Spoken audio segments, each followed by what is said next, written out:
They say some people join the video games industry just to make money. But do they? Do they really? Because it seems to me there's a lot of money currently not being made in the gaming industry, mostly because some people refuse to actually sell games. Now, as novel of an idea as this may be in the current age of crowdfunding, microtransactions, and DLC, there was a time when people made money just by selling video games. Yeah, I know it's strange to actually buy a game and own it, and people could actually make money, lots of money, out of this method of transaction. Well, a lot of companies seem to have forgotten that for a long time that's how gaming worked, that's how it prospered, that's how it grew, and that's how they made millions. And I say this because this is the top 7 best games you can't buy anymore. A list of some of the best games ever made, which you can now no longer buy for reasons that to a normal person, to an adult, would seem utterly stupid. To someone that actually wants to make money from video games, they would seem completely off the walls, insanely stupid. And yet, publishers, developers seem to have a knack for managing to not be able to sell the games that they have previously sold on the market when people are still willing to pay them for those games. But they are very quick to point out that pirating those games is wrong because it leads to lost sales. I'd love to tell you what sales those are since the games aren't being sold, but confronting them with such arguments would mark me as a hater probably. That being said, let's get the ball rolling with number 7, Severance: The Blade of Darkness. This game has been on sale on GOG for a couple of years. Well, it was on sale on GOG for a couple of years, but Codemasters seems to somehow manage to have lost the rights to this game. I don't know how, and I have no idea who owns it now, but the reality of the fact is, you can no longer buy Severance: The Blade of Darkness from GOG or from any other place. Which is a shame because in this era of Dark Souls being the best game ever, Severance would have fit right in because it has good action, clunky movement controls, a high difficulty level, only it's not an actual drag to play because you can save anywhere and the enemies don't magically respawn when you do so. So whoever has the rights to Severance: The Blade of Darkness, could you put it back on GOG, please? Number 6, Oni. There seems to be a bit of a curse regarding a certain games publisher and the availability of games made before developers started collaborating with said publisher. Take for example, Bungie. You know this to be the studio that created Destiny, that created Halo, that made that game series called Marathon. And those are the only ones currently legally available. Oni isn't. Oni was the last game that Bungie made before it became the Halo studio. This is the game where you get to play as an anime fighting cop in the future with all sorts of combos and hits and weapons and some of the blandest level design ever made, but the combat in this game was superb. Absolutely excellent. Some of the best you will ever play on PC. And you can't buy this anymore. Come to think of it, this isn't the only game from Bungie you can't buy anymore. You can't buy the Myth series either. And that wasn't just one single game, it was 3 games. Number 5, Mafia. Back before GTA was synonymous, I mean completely synonymous with open world-ish crime stories, there was Mafia, a game set in the city of Lost Haven in the 1930s, which to be honest, has a map layout that looks a bit too much like Liberty City from GTA 3, and in this game you control the character that winds up joining the Mafia. It's a very story-driven game, not as much open world-ish, shoot everyone you see, pull off gnarly stunts and do stuff with hookers like GTA 3 was, and it was one of the, let's say, good ones. Reviews at the time of its release were a bit mixed, with Eurogamer giving it a 4. To be fair, Eurogamer has given a lot of games bad reviews. Mafia is one of those classics you can't buy anymore because it was removed from Steam. From what I understand, they removed it because the game had some compatibility issues, which doesn't really make sense because it's not like there are no games on Steam that have compatibility issues with modern systems. They could have just put a disclaimer on it and left it there, but they didn't. Number 4, Black and White. Now some of you may say that Black and White was not a good game, and I will gladly point you to today's games, where everything seems to be a team-based character shooter game, and ask you if this game couldn't be called good in its execution, then it damn well deserves to be called good because it actually has some originality. In this game, you played as a god, a literal god spawned forth from the wishes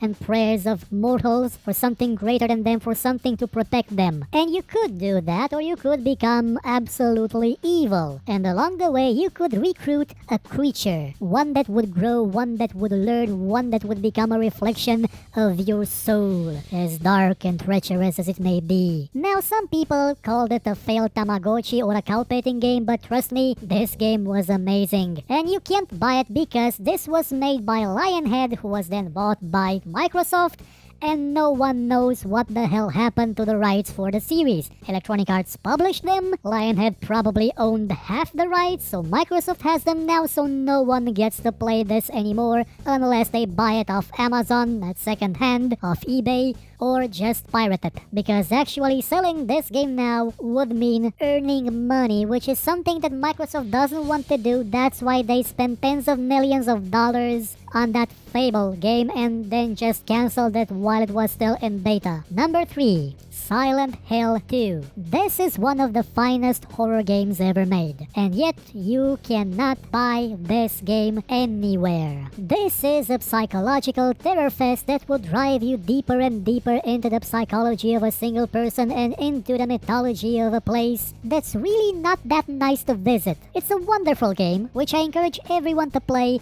only you cannot actually buy it. Why? Because this is a Konami game, and Konami cannot understand that there are such things as non-pachinko machines that can run older games, and you don't even have to remaster them in the Fox engine and get people mad when they see the fight between Big Boss and the Boss made with the graphics of Metal Gear Solid 5 running on a goddamn pachinko machine.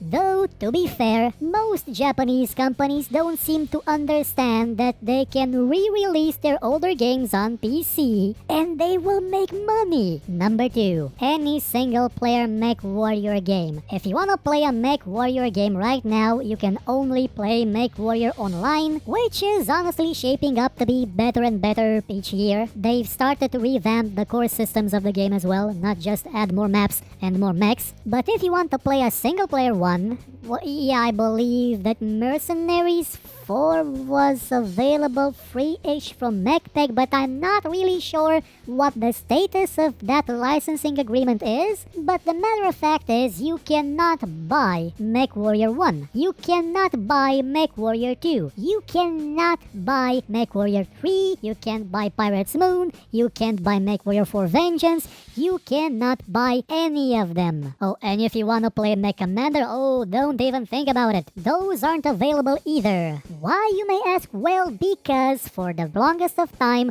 Microsoft owned FASA, the company that made MechWarrior. And because Microsoft hates you, you could no longer buy those games for the longest amount of time. Now the rights are a bit, I believe, somewhat semi-ish in the property of Piranha Games, but the rights for the games themselves, I have no idea who has them. But whoever it is, they sure as hell aren't that interested in publishing those games again, because if they were, they would have been on GOG for a long time by now. Still, you can always hope that MechWarrior Online will get that single-player mode once they have a bigger production team and more money to actually pull off a single-player mode, which tends to cost a bit more than it would seem when you have to deal with a game that's made for multiplayer and that continues to be a game for multiplayer that needs more content, balancing, and so on. And the number one game you can't buy anymore is No One Lives Forever. Imagine a James Bond game that was actually good. That would be No One Lives Forever. Starring Kate Archer, some Scotsman guy who was a villain, and I've never actually finished the game so I can't remember really that much about it, but it was great, and you can't buy it anymore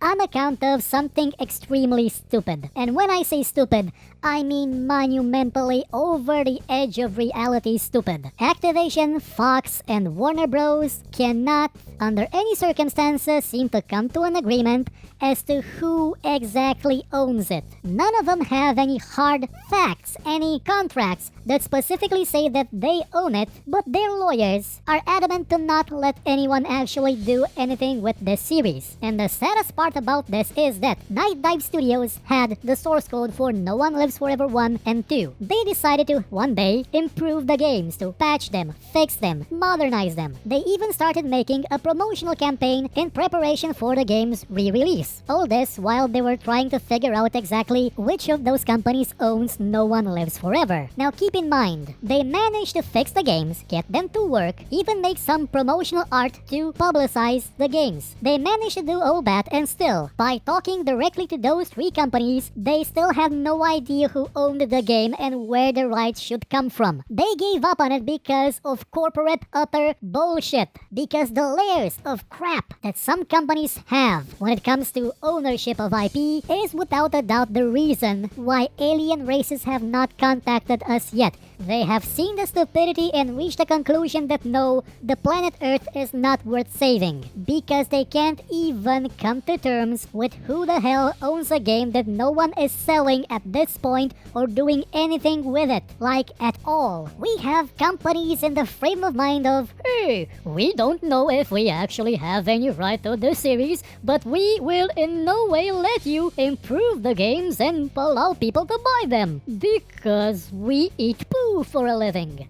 Or at least I imagine that's how the lawyers of those companies sound like. Well, that's it for the best games you can't buy anymore. I'd like to give a few special mentions to every Need for Speed game before Most Wanted, Diablo 1, Warcraft 2, SWAT 4, Black and White 2, the movies, Crimson Skies, Metal Fatigue, Sheep, The Wheel of Time, Discworld 1 and 2, Armed and Dangerous, Metal Gear 1 and 2, the rest of the Silent Hill series, Onimusha 3, Gunman Chronicles, and the aforementioned Myth. And keep in mind, those are the only ones I know about. Well, no, I lied. Those are the only ones I can think of off the top of my head. And that's not counting the old ones from the 90s, which people most assuredly would still like to play, like Roll Cage. If I kept going, the list would never stop. So I may as well end it here with the reminder that Delta Force 1 is still available on Steam.